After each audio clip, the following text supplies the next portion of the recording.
2084,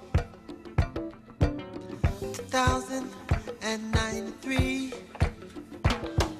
light years. Qui a découvert la maison des rues d'ailleurs? Ça date de quand? 1929. 1929. Et c'était la maison Chandelier à l'époque, en 1929, et elle travaillait exclusivement déjà pour Madeleine Vionnet. Et vous avez un homme, Georges Desrues, qui est arrivé et qui était aussi parurier. Parurier, c'est celui... Attendez, parce qu'on n'a pas dit ce que c'était. Oui, parurier. Qu'est-ce que c'est parurier? C'est ceux qui font des boutons et qui font tout ce qui est bijoux fantaisie.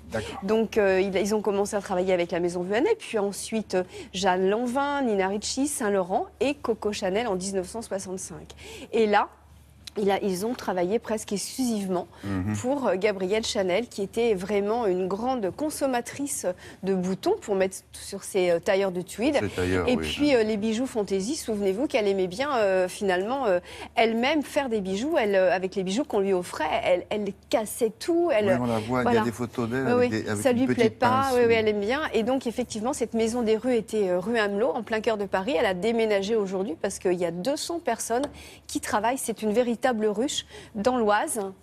Et nous avons eu la chance de rentrer, c'est un peu une sorte de coffre-fort, puisque vous avez des milliers de boutons, des centaines, même des milliers aussi de strass. Et je vous propose de découvrir tous ces métiers. Vous avez plus de 20 métiers, William, qui travaillent, teinturiers, polisseurs.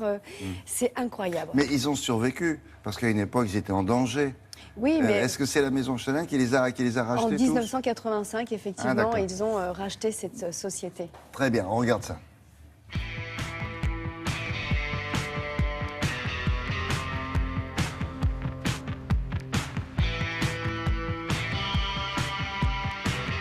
La Société des rues a été créée en 1929. Monsieur Georges Desrues a travaillé pour les grands couturiers de l'époque, Jacques Fath, Madeleine Vionnet, Coco Chanel. Aujourd'hui, notre client principal est la société Chanel. Notre activité, c'est d'accompagner les marques de mode dans l'accessoirisation de leur collection, à la fois dans des produits de bijouterie fantaisie, mais également dans les accessoires de prêt-à-porter, essentiellement donc les boutons. C'est toujours des collections qui sont créées dans des temps rapides.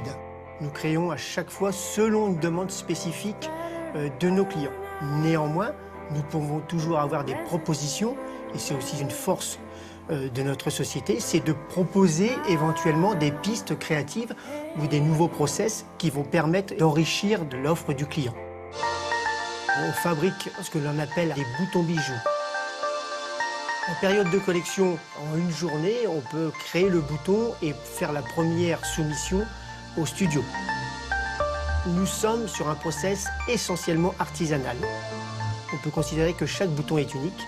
Néanmoins, nous nous inspirons de plus en plus des techniques industrielles, impression 3D, scan 3D, toujours dans l'optique de gagner du temps.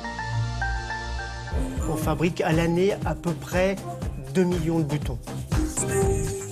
Travailler pour les grandes marques de luxe, c'est une grande fierté, à la fois pour Desrues, mais à la fois pour l'ensemble des collaborateurs. Nos clients viennent chez nous pour notre savoir-faire et notre réactivité.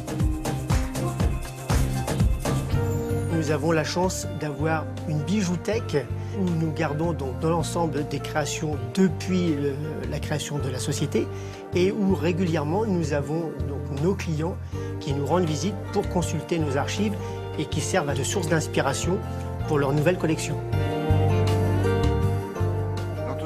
Tout ce qu'on a là, ce sont des bijoux fantaisie, ça. Oui, bijoux fantaisie, boutons.